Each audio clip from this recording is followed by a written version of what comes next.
รู้แจ้งแจ่มชัดการเปลี่ยนแปลงยิ่งนักกฎการไตรลักษณ์ชักนำใจปรับปรุงกายนอกกายในแยกได้ปัญญาจะรุ่งมัคคยานเรื่องรู้เข้าเหตุโสดาบัน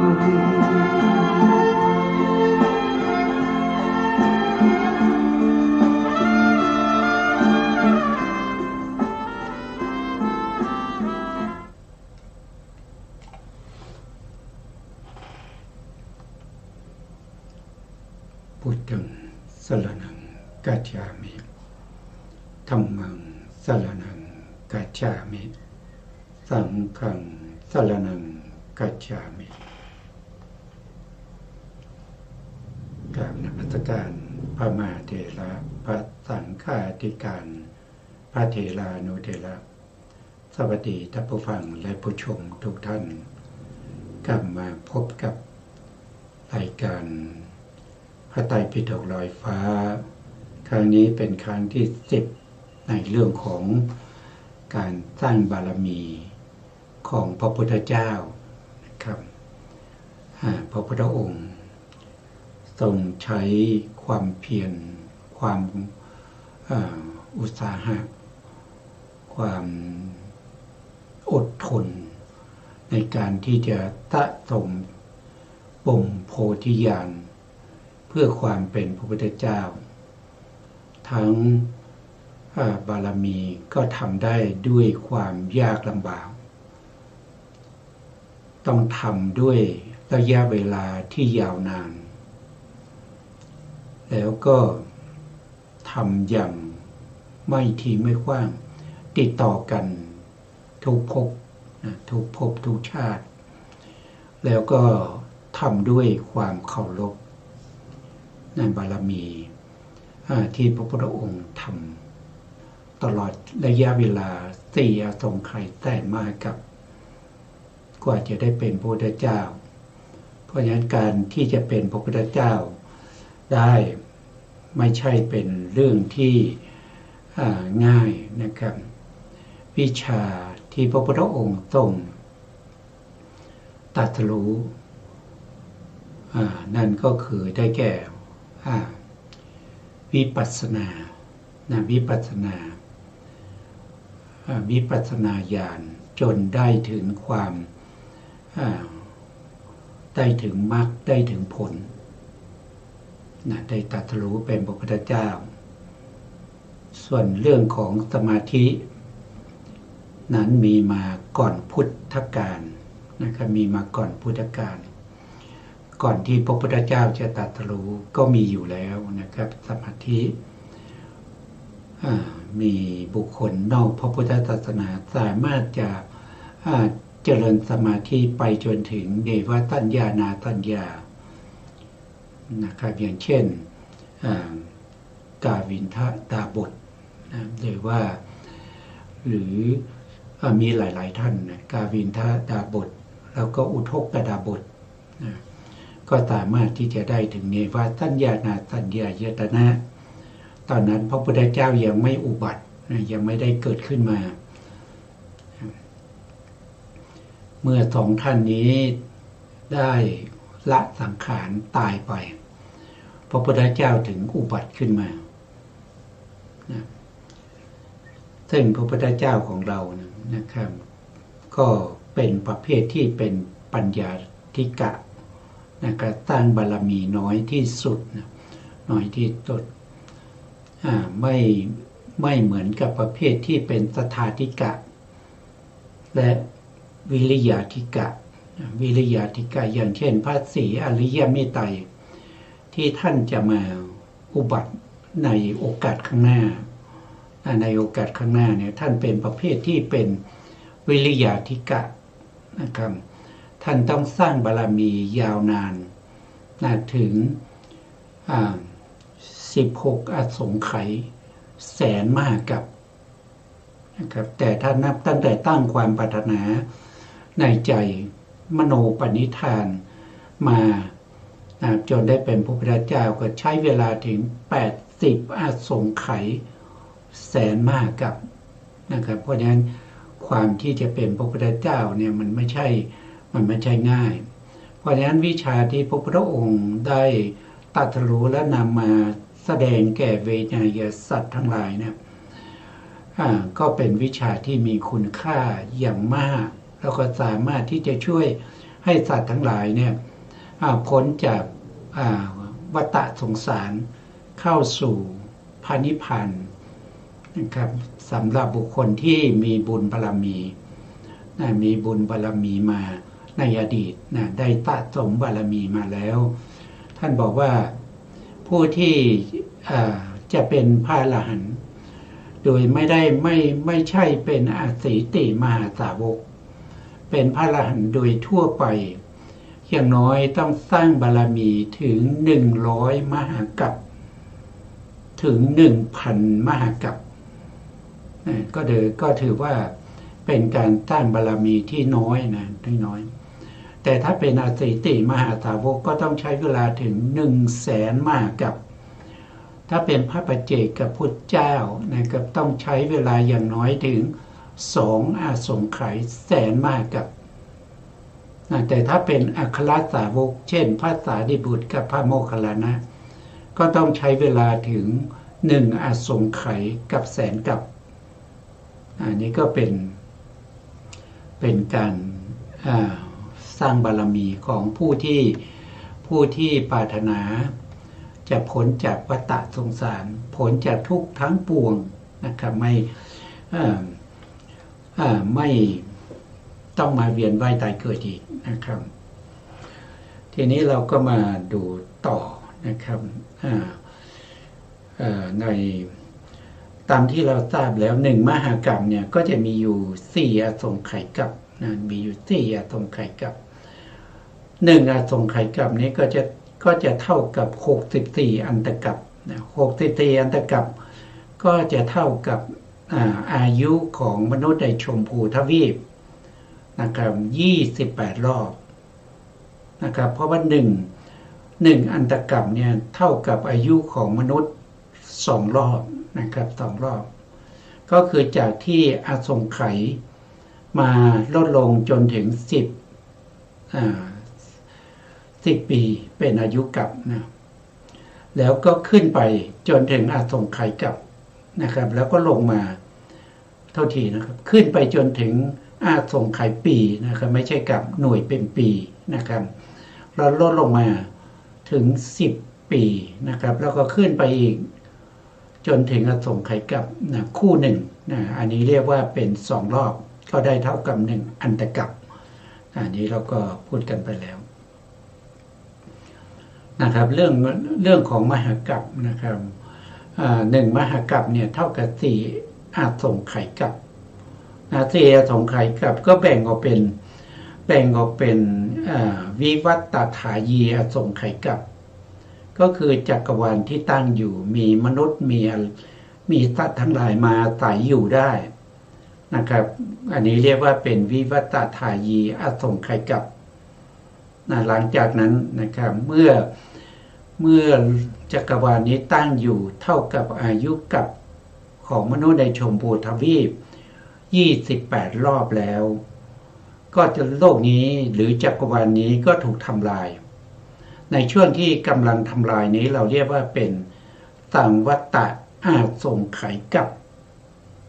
สังวัตอาสงไขยกัปหลังจากนั้น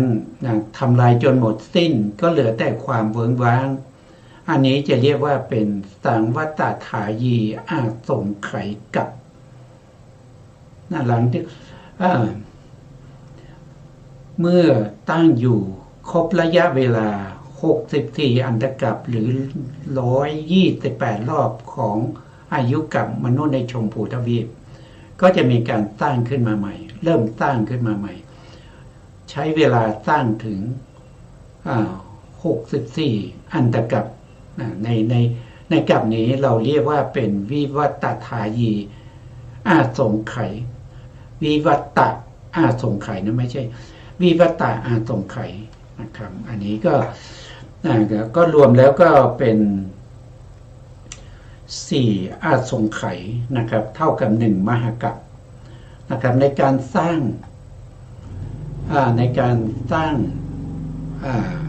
จักรวาลขึ้นมาเนี่ยนะครับถ้าจักรวาลของเราถูกทำลายด้วยไฟเนี่ยก็จะมาถึงตรงนี้นะครับถึงตรงนี้ในปฐมฌานปฐมฌานชั้นนี้นะครับปฐมฌานชั้นนี้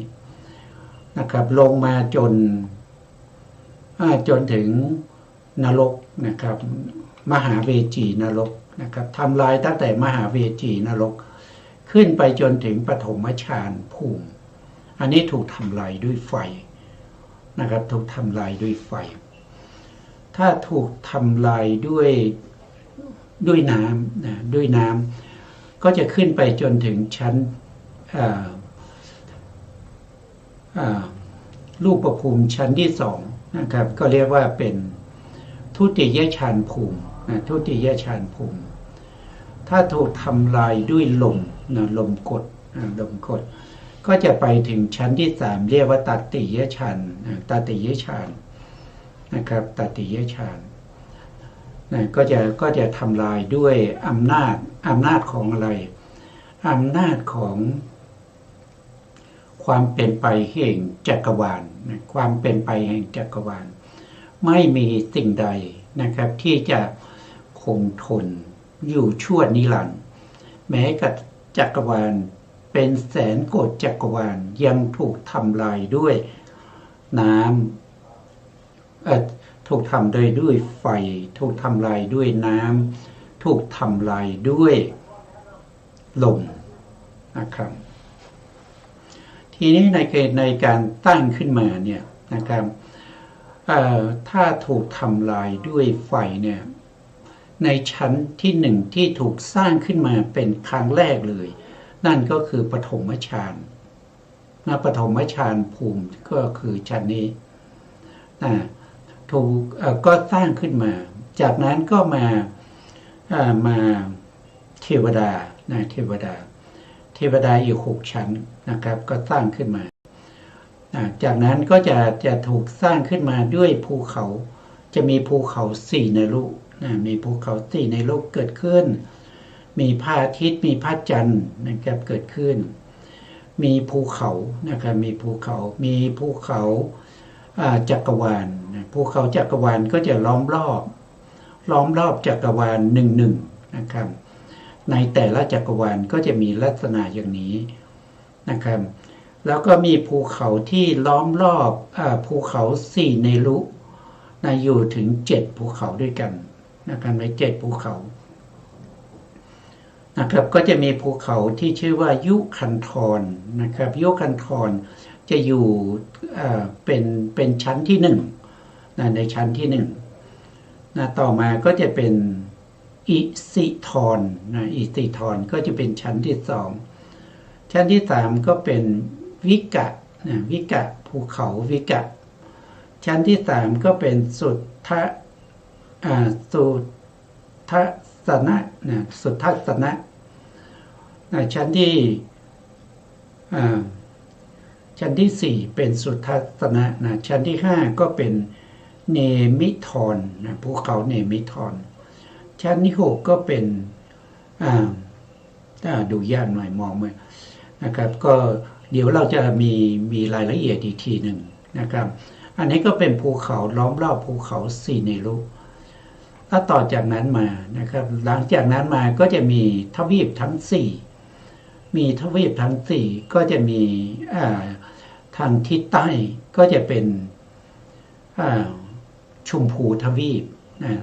ทางทิศตะวันออกนะครับเรามาดูถึงทางทิศตะวันออกก็จะเป็นปุพพวิเทหทวีปทางใต้ก็จะเป็นชมพูทวีปนะครับชมพูทวีปตรงนี้เป็นชมพูทวีปนะครับแล้วด้านทิศตะวันตกของภูเขาสีในโลกภูเขาสีในโลกก็จะเป็นแกนกลางของจักรวาลก็จะอยู่ตรงนี้อยู่ตรงนี้แล้วก็มีภูเขาล้อมรอบภูเขาอีก7ชั้นล้อมรอบอยู่ตรงนี้นะครับ แล้วก็ขอบนอกส่วนใหญ่ก็เป็นภูเขาจักรวาลนะทวีปทั้ง4นะครับอยู่ระหว่างภูเขาที่ล้อมรอบภูเขาสีนิรุกับภูเขาจักรวาลนะก็จะอยู่มีทวีปอยู่4ทวีปนะทวีปทางทิศเหนือนี่ก็เรียกว่าเป็นอุตรกุลุทวีปนะอุตรกุลุทวีปเนี่ยก็มีบริวารมีทวีปที่เป็นบริวารอยู่นะครับเป็นทวีปที่มีมนุษย์อาศัยอยู่นะครับไม่ใช่โลกของเรามันเป็นดาวฤกษ์อีกดวงหนึ่งนะครับมีมนุษย์อาศัยอยู่นะครับเรียกว่าเป็นมนุษย์ในอุตรกุลุทวีปมนุษย์ที่อาศัยอยู่ตรงนี้ท่านบอกว่ามีอายุ 1,000 ปีเป็นอายุที่แน่นอนนะครับไม่มีอายุที่ขึ้นลงมีอายุอยู่ที่ 1,000 ปีเป็นอายุกับมนุษย์ที่อยู่ในอุตรกุลุทวีปท่านมีคุณธรรมของท่านนะครับถ้าเราไปศึกษาในเรื่องของภพภูมิเนี่ยท่านได้กล่าวไว้นะครับแต่ในที่นี้เราก็จะไม่พูดถึงรายละเอียดตรงนั้นนะครับแล้วทางทิศตะวันออกก็จะเป็นบุพวิเทหทวีปนะครับก็จะมีมนุษย์ที่อาศัยอยู่นะด้านตะวันออกของภูเขาสีนิรุมนุษย์ที่อยู่ตรงนั้นนะครับก็จะมีอายุกับอยู่ที่700 ปีเป็นอายุกับอายุแน่นอนนะอายุแน่นอนไม่ขึ้นไม่ลงนะครับส่วนในชมพูทวีปที่อยู่ทางทิศใต้นะครับชมพูทวีปมีอายุไม่แน่นอนนะมีอายุไม่แน่นอนปัจจุบันก็มีอายุอยู่ประมาณ74-75 ปีนะครับเป็นอายุกับนะบางยุคบางสมัยก็จะมีอายุเป็นอสงไขยปีนะครับถ้ามีกิเลสมากขึ้นอายุก็จะลดลงนะครับลดลงจนปัจจุบันนี้มีแค่74-75 ปีเท่านั้นนะครับในสมัยพระพุทธเจ้าโคตมะในสมัยพระพุทธเจ้าโคตมะเนี่ยมนุษย์เรามีอายุอยู่ที่100 ปีนะครับเป็นอายุกับแต่ถ้าเป็นพระพุทธเจ้าที่เป็นองค์แรกในภัตตกัปนี้ท่านก็จะมีอายุอยู่ที่ 60,000 ปีพระพุทธเจ้ากักุสันโธมาอุบัติมาประกาศพระพุทธศาสนาตอนที่มนุษย์ในชมพูทวีปมีอายุ 60,000 ปีนะครับส่วนพระพุทธเจ้าองค์ที่2ก็คือพระพุทธเจ้าโกนาคัมมนะนะครับก็มาอุบัติตอนที่มนุษย์ชมพูทวีปมีอายุ 40,000 ปีนะส่วนพระพุทธเจ้าองค์ที่3พระพุทธเจ้ากัสสปะนะครับก็มีอายุมนุษย์ในชมพูทวีปมีอายุอยู่ที่ 20,000 ปีนะครับอยู่ที่ 20,000 ปีส่วนพระพุทธเจ้าของเรามีอายุน้อยมากนะครับมีอายุกับที่100 ปีอันนี้ก็เป็นความเป็นไปในชมพูทวีปนะครับความเป็นไปในชมพูทวีปตอนอีกทวีปหนึ่งก็จะอยู่ด้านทิศตะวันตกของภูเขาสีนิรุเรียกว่าอัปปละโคยานทวีปอัปปละโคยานทวีปนะครับในที่นั้นมนุษย์เขาจะมีอายุอยู่ที่500 ปี500 ปีเป็นอายุกับทวีปนี้ก็เช่นเดียวกันนะครับมนุษย์ที่อยู่อาศัยอยู่นั้นมีอายุแน่นอนก็คือมีอายุกับอยู่ที่500 ปีอันนี้ก็เป็นจักรวาลหนึ่งจักรวาลหนึ่งที่ตั้งขึ้นมาจักรวาลแต่ละจักรวาลก็จะมีลักษณะอย่างนี้นะครับแล้วจักรวาลเหล่านี้มีเป็นอนันตจักรวาลนะครับไม่ใช่มีน้อยนะแต่พระพุทธเจ้าที่มาอุบัติเนี่ยพระพุทธเจ้าท่านจะไม่อุบัติในจักรวาลอื่น นะครับท่านจะอุบัติเฉพาะในจักรวาลของเรานี้เขาเรียกว่าเป็นมงคลจักรวาลแต่บางยุคบางสมัยนะบางกัปก็จะไม่มีพระพุทธเจ้าโดยปกติแล้วนะกัปที่ไม่มีพระพุทธเจ้านั้นนะเป็นปกตินะเป็นปกติเพราะว่าพระพุทธเจ้าจะอุบัติขึ้นมาด้วยความยากลำบากบางกัปบางยุคนะครับไม่มีพระพุทธเจ้าเลยนะครับหรือว่าบางกัปก็มีพระพุทธเจ้า4 พระองค์ก็เรียกว่าสาระมันทกัปสาระมันทกัปนะ4 พระองค์ถ้า5 พระองค์ก็เรียกกัปนั้นว่าภัททกัปนะเรียกว่าภัททกัปถ้ากัปนั้นมีพระพุทธเจ้า4 พระองค์ก็เรียกว่าสาระมันทกัปถ้าพระพุทธเจ้ามี3 พระองค์ก็เรียกว่า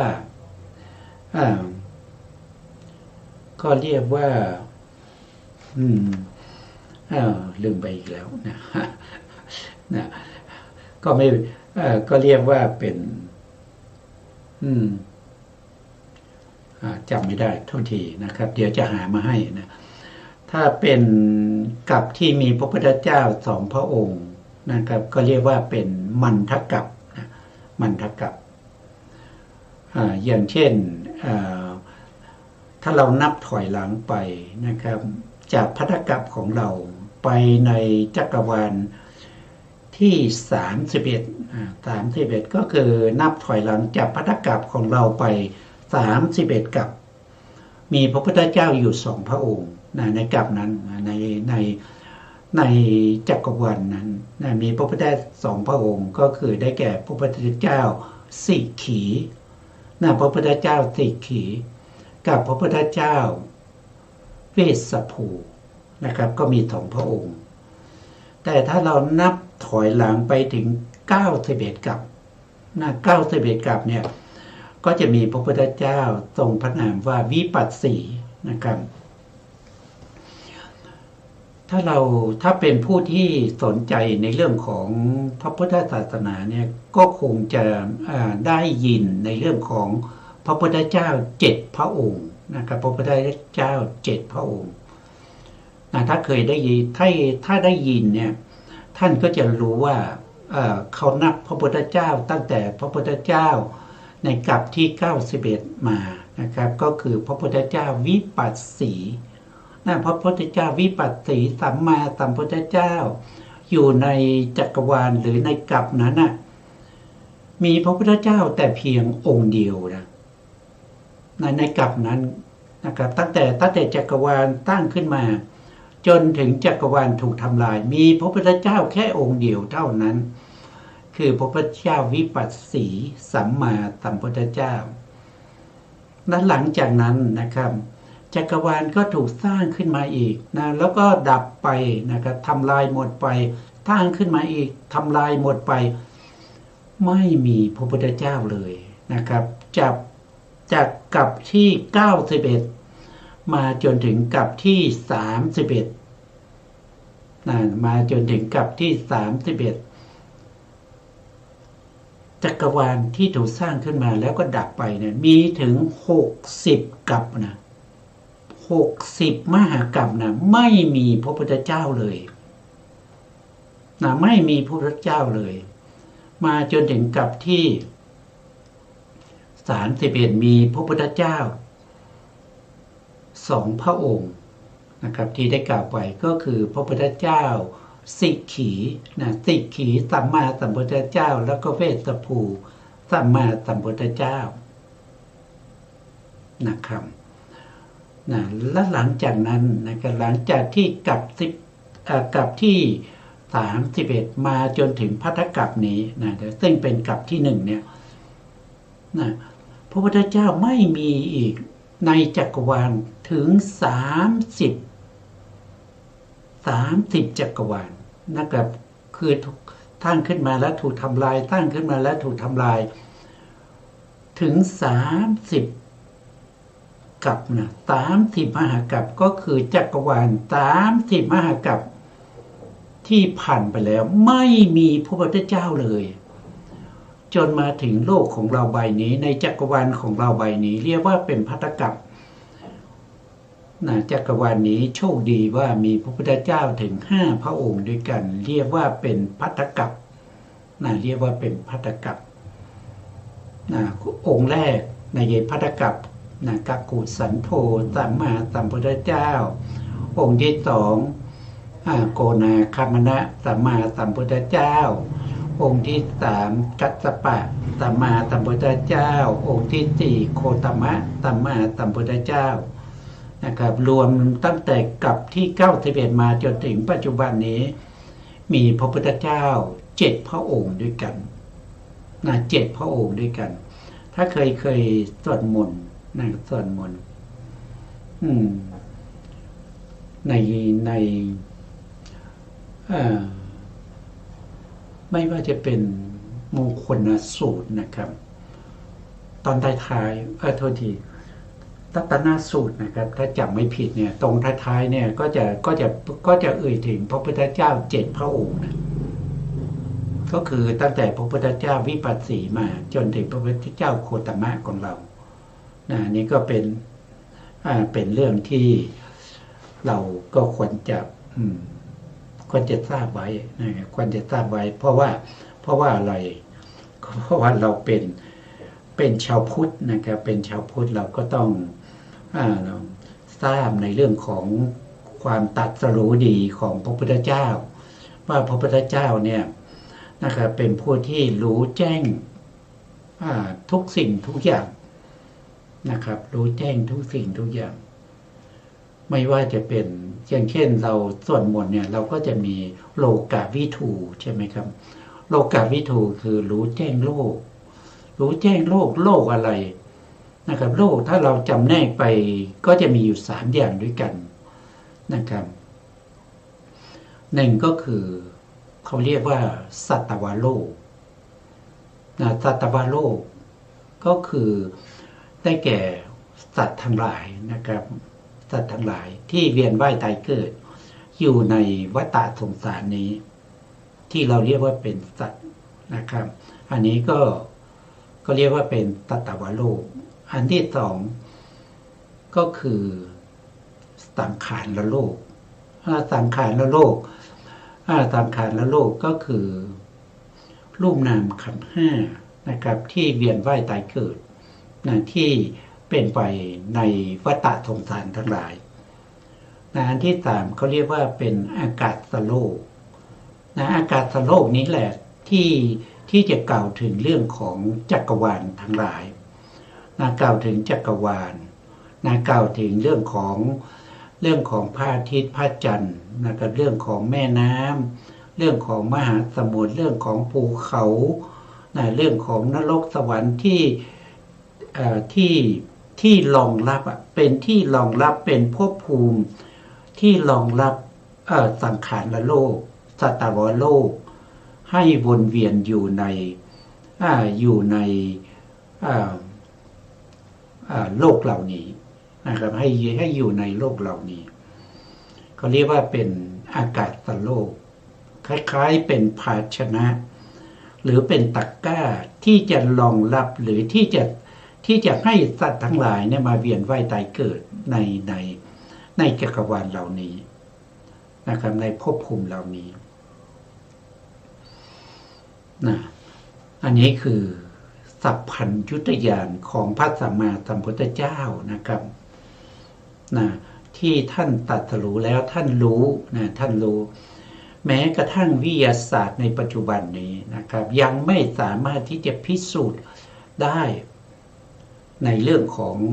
ภูเขาสีเนรุนะครับภูเขาจักรวาลไม่สามารถพิสูจน์ได้ว่าภพภูมิที่เป็นเทวดานะครับเทวดาชั้นจตุมมหาราชิกาเดี๋ยวขอกลับไปนิดนึงเทวดาชั้นจตุมมหาราชิกาซึ่งเป็นเทวดาชั้นแรกที่อาศัยอยู่ที่ภูเขาสี่เนรุนะครับก็คืออยู่ตั้งแต่เชิงเขานะครับไปจนถึง ไปถึงกลางภูเขาสีเนรุนะครับเป็นที่อาศัยอยู่ของเทวดาชั้นจตุมหาราชนะครับก็จะมีอยู่4องค์นะครับก็จะมี4องค์นะก็จะมีรัตตทัตถะนะครับมีตรงไหนเอ่ยตรงนี้ท่านไม่ได้บอกไว้นะครับมีอยู่4องค์นะครับก็จะอยู่ในทิศตะวันออกนะครับทิศตะวันตกแล้วก็ทิศใต้ที่เหนือนะครับก็เรียกว่าเป็นอาจจะเป็นมหาราชทั้ง4เป็นผู้ที่ดูแลรักษาภูเขานะครับในภูเขาเหล่านี้ก็จะมีทั้งมีนาคมีครุฑมีกุมพันมียักษ์นะครับที่อาศัยอยู่ระหว่างเชิงเขานะครับอยู่ภายใต้การปกครองของท้าวมหาราชทั้ง4นะครับท้าวมหาราชทั้ง4ก็เหมือนกับคนเฝ้าประตูของอะไรของเทวดาชั้นที่2นั่นก็คือดาวดึงส์หรือ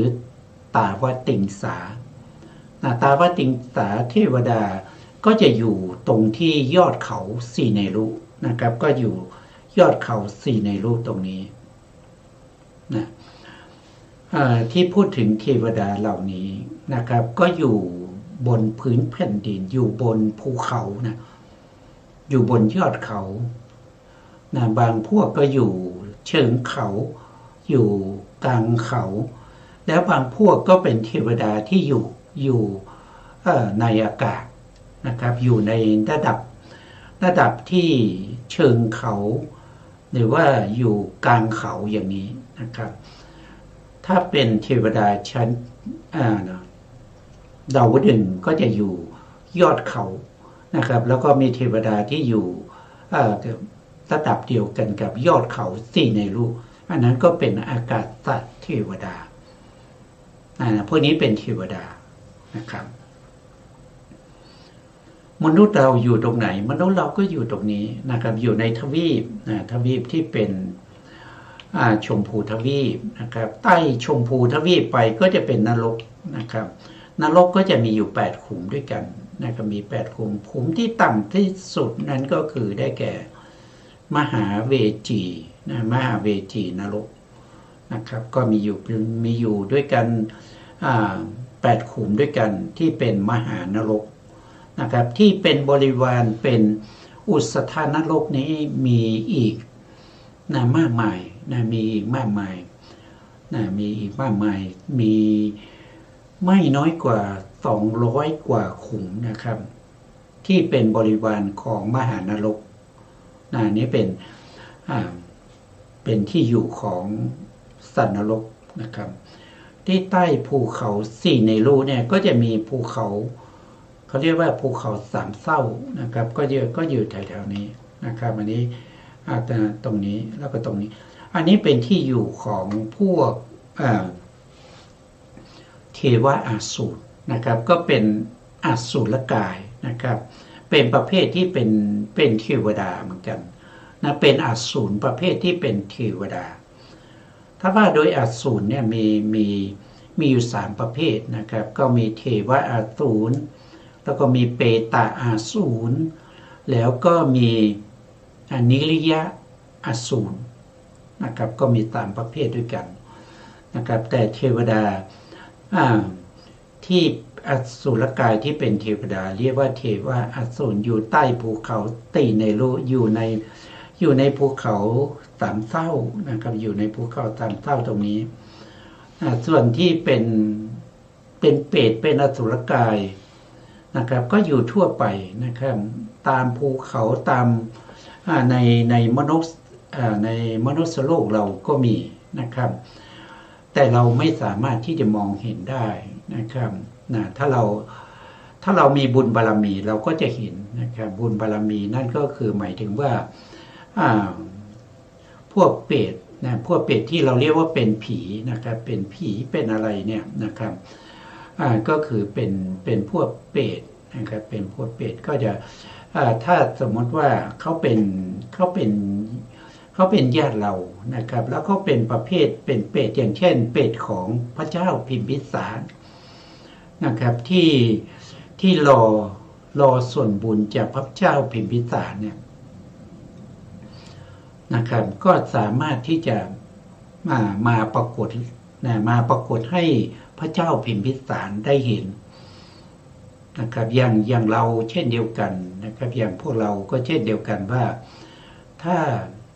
นะครับมีบุญบารมีนะครับญาติที่เป็นเปรต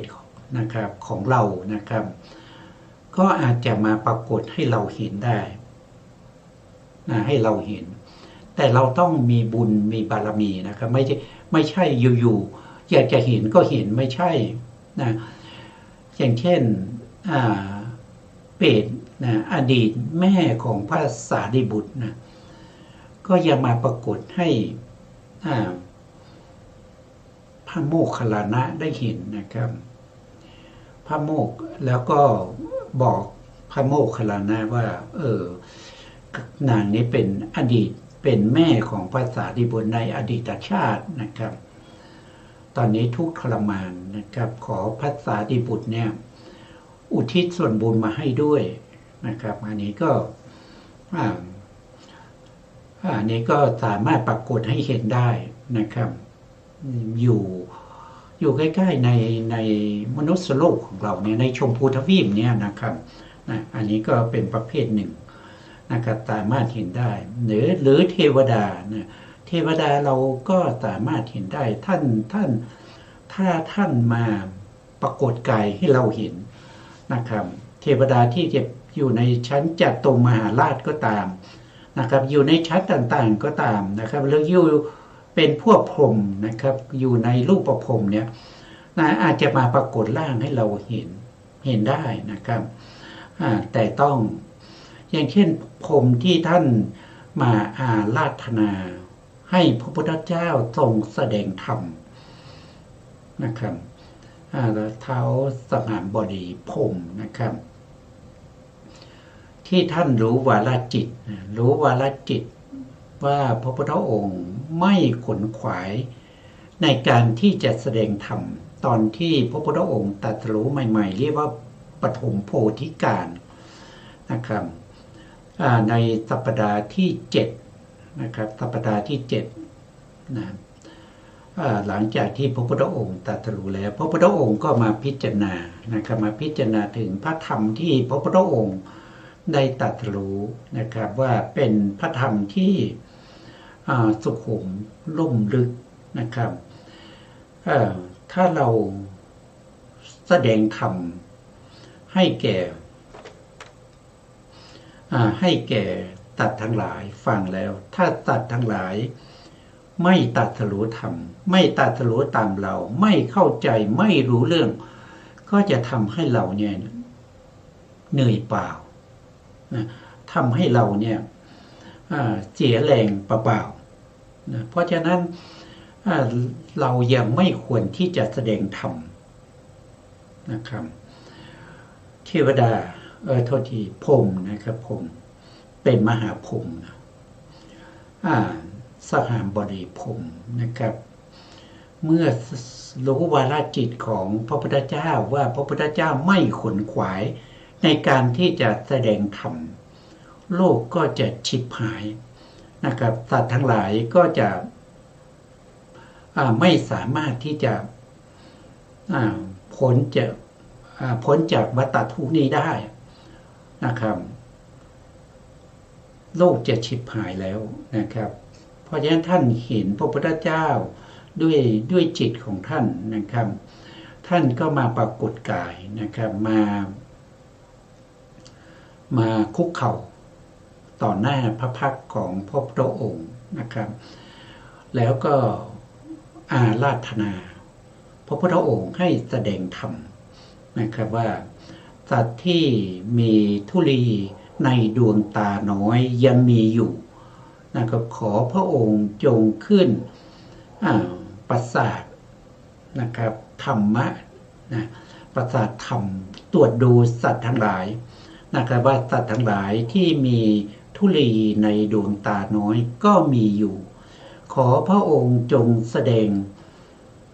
ธรรมสั่งสอนเวนยสัตว์เหล่านั้นด้วยนะครับแล้วพระพุทธองค์ก็รับอาราธนาท่านมหาพรหมนะครับแล้วก็รับว่าจัดแสดงธรรมขอให้สัตว์ทั้งหลายผู้มีศรัทธาในตถาคตนะครับผู้มีศรัทธาในการที่จะพ้นจากวัฏสงสารหลุดพ้นจากวัฏทุกข์ทั้งหลายจงปล่อยศรัทธามานะครับปล่อยศรัทธามาเราจะได้ตรวจข่ายพยานเพื่อจะได้ไปแสดงธรรมแก่ผู้ที่มีศรัทธามีบุญบารมีพร้อมที่จะตรัสรู้ตามพระพุทธองค์อันนี้ก็เห็นได้ว่าไม่ว่าจะเป็นเทวดาเป็นพรหมนะครับก็สามารถที่จะปรากฏร่างให้แก่มนุษย์เราได้เห็นนะครับได้เห็นได้นะแต่ก็มีเงื่อนไขนะไม่ใช่อยู่ๆก็จะเห็นนะครับไม่ใช่อยู่ๆก็จะเห็นนะครับพระจันทร์ตรงนี้พระจันทร์ตรงนี้เนี่ยเป็นพระจันทร์ของจักรวาลนะครับไม่ใช่เป็นพระจันทร์อย่างของเรานะพระอาทิตย์ตรงนี้ก็เป็นพระอาทิตย์ของจักรวาลไม่ใช่พระอาทิตย์ที่เราเห็นตรงนี้นะครับไม่ใช่สุริยะจักรวาลที่อยู่ตรงนี้นะครับอันนี้ก็เป็นการสร้างจักรวาลขึ้นมาจักรวาลเหล่านี้ถูกทำลายแล้วก็ถูกสร้างขึ้นมาโดยธรรมชาติที่มันเป็นอย่างนี้นะครับมันไม่มีบุคคลนะไม่มีพระเจ้าไม่มีคนใดคนหนึ่งไม่มีพระพรหมไม่มีใครที่จะเป็นผู้สร้างนะไม่มีใครที่จะเป็นผู้สร้าง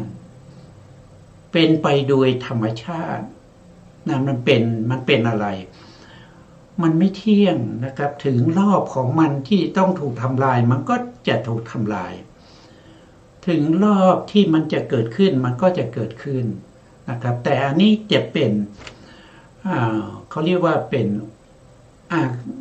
โอกาสสโลกเป็นโอกาสสโลกแล้วก็มีสังขารละโลกนะครับก็คือจิตเจตสิกนะครับจิตเจตสิกนะครับหรือว่ากรรมชรูปนะครับแล้วก็วิปากจิตทั้งหลายที่จะมาอาศัยเกิดตรงนี้แล้วขันธ์ห้ากัมมชรูปหรือกัมมชรูปวิปากจิตนะครับจิตเจตสิกทั้งหลายนะครับมาอุบัติมาเกิดนี้สิ่งนั้นเราก็สมมติว่ามันเป็นสัตว์นะครับโดยโวหารของชาวโลกก็สมมติขึ้นมาว่าเป็นสัตว์นะเป็นบุคคลนะครับเป็นบุคคลอันนี้เป็นเดรัจฉานนะอันนี้เป็นมนุษย์นะอันนี้เป็นเทวดาอันนี้เป็นพรหมอย่างเงี้ยก็สมมติกันขึ้นมาสมมติกันขึ้นมาด้วยอะไรก็เพราะว่ามันมีขันธ์ห้ามันมีรูปขันธ์มันมีเวทนาขันธ์มีสังขารขันธ์มีวิญญาณขันธ์นะครับรวมกันเข้านะครับก็เรียกว่าเป็นสัตว์นะแต่ขันธ์เหล่านี้นะครับมันก็ไม่เที่ยงใช่ไหมครับมันมีการเกิดขึ้นจากเดิมที่ไม่มีก็เกิดขึ้นจากการเกิดขึ้นแล้วมันก็จะมีความแก่ชรามีอาพาธเจ็บไข้ได้ป่วยแล้วก็มรณะตายไปตายแล้วก็เกิดขึ้นมาใหม่นะเกิดขึ้นมาใหม่อีกนะครับตายแล้วก็เกิดตายแล้วก็เกิดอยู่อย่างนี้แหละมันไม่พ้นไปจากวงจรอุบาทนี้นะวงจรที่เราเรียกว่าเป็นวัฏทุกข์นะครับเป็นวัฏทุกข์เป็นวัฏสงสารนะก็เวียนว่ายตายเกิดอยู่ อยู่ในอากาศโลกหรือเป็นจักรวาลเป็นภาชนะที่รองรับสัตว์ทั้งหลายให้เวียนว่ายตายเกิดนะก็จะมีอยู่อย่างนี้บางท่านก็จะสงสัยว่าในขณะที่จักรวาลถูกทำลายเนี่ยนะครับทำลายไปจนถึงปฐมฌานภูมิทุติยฌานภูมิตติยฌานภูมิเนี่ยสัตว์ทั้งหลายไปอยู่ที่ไหนนะสัตว์ทั้งหลายก็มีทั้งผู้ที่สามารถทำฌานได้นะก็ไปอยู่ในรูปฌานในชั้นที่ไม่ถูกทำลายนะไม่ถูกทำลายก็ไปอยู่ในชั้นนั้นนะครับส่วนสัตว์ที่ไม่สามารถที่จะทำฌานได้นะครับก็มีอยู่นะครับก็มีอยู่นะครับสัตว์เหล่านั้นไปอยู่ที่ไหนนะท่านก็บอกว่าสัตว์เหล่านั้นก็ไปอยู่ในจักรวาลอื่นนะครับจักรวาลอื่นที่ไม่ถูกทำลายเพราะจักรวาลนี้มันมีเป็นอนันตจักรวาลแต่เวลาทำลายเนี่ยก็จะทำลายแค่แสนโกฏจักรวาลเท่านั้นยังมีจักรวาลอื่นที่ไม่ถูกทำลายอีกมากมายเป็นอนันตจักรวาลและสัตว์ทั้งหลายที่เวียนว่ายตายเกิดในจักรวาลอื่นก็มีมากมายเหลือเกินนะครับและบุคคลที่หลุดไปจากจักรวาลนี้ไปเกิดในจักรวาลอื่นนั้นจะกลับมาจักรวาลที่เป็นมงคลก็แสนยากนะแสนยากที่จะกลับมาได้นะครับพอกลับมาแล้วนะจะได้พบกับพระพุทธเจ้าก็ยากเข้าไปอีกนะครับเพราะว่าจักรวาลที่มีมาในแต่ละจักรวาลไม่ใช่ว่าจะมีพระพุทธเจ้าทุกจักรวาลอย่างที่เราได้ทราบแล้วจากพระพุทธเจ้าในกัปที่91มาจนถึงปัจจุบันเนี่ยถ้าพูดถึงจักรวาลเนี่ยจักรวาลนี้ถูกสร้างขึ้นมาแล้วก็บริบูรณ์และถูกทำลายไปถึง91จักรวาลใน91จักรวาลเนี่ยจักรวาลที่มีมนุษย์อาศัยอยู่แค่3จักรวาลเท่านั้นก็คือจักรวาลที่91มีพระพุทธเจ้ามีพระพุทธเจ้าที่มาอุบัติหนึ่งพระองค์คือพระพุทธเจ้าวิปัสสีและหลังจากนั้นก็ว่างมาอีกจนถึงจักรวาลที่31มีพระพุทธเจ้า2พระองค์พระพุทธเจ้าสิกขีสัมมาสัมพุทธเจ้าแล้วก็พระพุทธเจ้าเวสสภูสัมมาสัมพุทธเจ้ามีแค่2พระองค์พอมาว่างมาอีก30จักรวาลจนมาถึงจักรวาลของเราพัทธกัปนี้มีพระพุทธเจ้า5พระองค์นะครับถือว่าโชคดีมากนะครับในผู้ที่มาเกิดร่วมสมัยกับพระพุทธเจ้าทั้ง5พระองค์นี้นะครับแสดงว่าต้องเป็นบุคคลที่มีบารมีนะครับถึงจะได้พบกับพระพุทธเจ้าเมื่อได้พบกับพระพุทธเจ้าแล้วนะครับจะฟังธรรมจากพระพุทธเจ้าก็แสนจะยากนะแสนจะยากนะต้องมีพรหมมาอาราธนาแล้วพระพุทธเจ้าก็ไม่ได้แสดงธรรมให้แก่บุคคลทั่วไปนะครับพระพุทธเจ้าจะแสดงธรรมให้แก่บุคคลที่มีบุญบารมีเท่านั้นนะครับการแสดงธรรมของพระพุทธเจ้าเนี่ยจะมีการตรวจสอบข่ายพยานนะครับตอนเช้าแล้วก็ตอนเย็นใครที่มีบุญบารมีปล่อยศรัทธามาพระพุทธเจ้าพบแล้วพระพุทธเจ้าก็จะไปแสดงธรรมให้แก่ไปโปรดบุคคลนั้นบุคคลนั้นก็จะฟังธรรมแล้วก็ได้ตรัสรู้ธรรมก็เป็นอยู่อย่างนี้ก็เป็นอยู่อย่างนี้บุคคลที่ไม่มีบุญบารมีอย่างเช่นพระพุทธเจ้าแสดงธรรมที่พระวิหารเชตวันหรือในที่พระพุทธองค์แสดงธรรมชาวบ้านที่มีบุญนะครับถือว่าข้าราชการหรือว่าพระเจ้าแผ่นดินในยุคในสมัยนั้นท่านก็จะเสด็จมาฟังธรรมส่วนบุคคลที่ไม่มีบุญบารมีนะครับเมื่อได้ทราบว่าพระพุทธองค์จะแสดงธรรมก็เฉยๆไม่ขนขวายในการที่จะมาฟังธรรม นะครับพวกเดรัจฉีปริพาชกพวกมิจฉาทิฏฐิทั้งหลายก็เช่นเดียวกันนะได้ยินว่าพระพุทธองค์จะแสดงธรรมก็เกิดความไม่พอใจเกิดปฏิฆะไม่ชอบใจนะครับสาวกของพวกเดรัจฉีปริพาชกพวกมิจฉาทิฏฐินะครับมาฟังธรรมเขาก็ปฏิต่อว่าสาวกของเขานะครับไปฟังทำไมนะไปถวายทานแด่พระสมณโคดมทำไมนะครับท่านอยู่กับเรานี้แหละจะได้ความสุขนะมันก็มีลักษณะอย่างนี้ถ้าเราศึกษาใ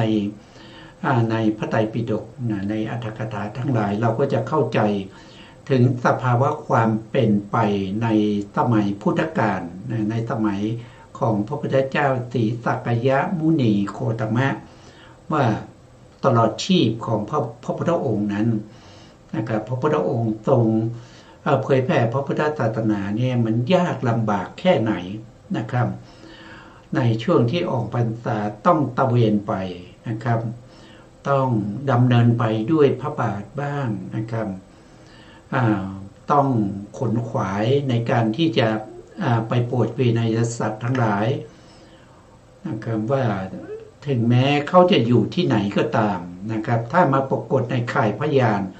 ของพระพุทธองค์แล้วพระพุทธองค์ก็จะดันด้นนะครับในการที่จะไปโปรดเขาเพื่อให้เขาเนี่ยได้ดวงตาเห็นธรรมได้ตรัสรู้เป็นพระอริยบุคคลนะมันยากลำบากนะครับมันไม่ใช่ง่ายๆนะครับตรัสรู้เป็นพระพุทธเจ้าแล้วโอ้สบายนอนมีแต่คนมาถวายทานอย่างนี้มันไม่ใช่นะพระพุทธองค์มีกิจของพระพุทธองค์นะครับเพราะฉะนั้นเราควรจะระลึกถึงคุณของพระพุทธองค์ระลึกถึงคุณของพระพุทธองค์ตามที่เราได้ศึกษาเราได้ฟังกันมานะครับนั่นก็คือท่านสรุปมาเป็นพุทธคุณ9ประการนะอรหังนะอรหังก็คือเป็นผู้ไกลจากกิเลสนะเป็นผู้ที่ตรัสรู้ชอบได้โดยพระองค์เองนะครับเป็นผู้ถึงพร้อมด้วยวิชาและจรณะเป็นผู้เสด็จไปดีแล้วเป็นผู้ที่รู้แจ้งโลกเป็นผู้ฝึกบุคคลที่สมควรฝึกได้อย่างไม่มีใครยิ่งกว่าเป็นครูของเทวดาและมนุษย์ทั้งหลายเป็นผู้รู้ผู้ตื่นผู้เบิกบานเป็นผู้จำแนกแจกแจงพระธรรมตั้งสอนเวนยสัตว์ทั้งหลายอันนี้ก็เป็นพุทธคุณ9นะครับรายละเอียดต่างๆก็มีมากมายนะครับพวกเราเป็นชาวพุทธก็ควรจะศึกษาเอาไว้นะครับศึกษาไว้นะครับที่เราสวดมนต์เช้าสวดมนต์เย็นนะครับก็มีอยู่นะครับอันนี้เป็นเรื่องของชาวพุทธนะครับเป็นเรื่องของชาวพุทธที่เราจะต้องทำความรู้ความเข้าใจในพระธรรมคำตั้งตอนของพระพุทธเจ้าแล้วก็ให้รู้ว่าพระพุทธเจ้าเนี่ยเป็นใครนะครับกว่าจะได้เป็นพระพุทธเจ้าเนี่ยยากลำบากแค่ไหนต้องสร้างบารมียังไงกว่าจะได้มาช่วยให้พวกเราเนี่ยได้พ้นจากวัฏฏะสงสารพ้นจากการเวียนว่ายตายเกิดนะครับเข้าถึงพระนิพพานอันนี้ก็เป็นคุณของพระพุทธเจ้านะครับวันนี้เวลาเราหมดแล้วนะครับตัวท้ายนี้นะครับก็ขอกราบขอบพระคุณพระครูสมุทรวิทวัฒน์วรกิจโจผู้อำนวยการสถานีวิทยุเพื่อการศึกษาพระพุทธศาสนาและวัฒนธรรม FM 104.5 เมกะเฮิรตซ์วัดไฟหินจังหวัดเชียงใหม่และขอกราบขอบพระคุณพระครูปริยัติยานุศาสตร์ขอบคุณท่านผู้ฟังและผู้ชมทุกท่านนะครับที่ให้เกียรติติดตามในรายการพระไตรปิฎกลอยฟ้าพบกันใหม่ในครั้งต่อไปครับวันนี้เวลาหมดลาไปก่อนครับสวัสดีครับ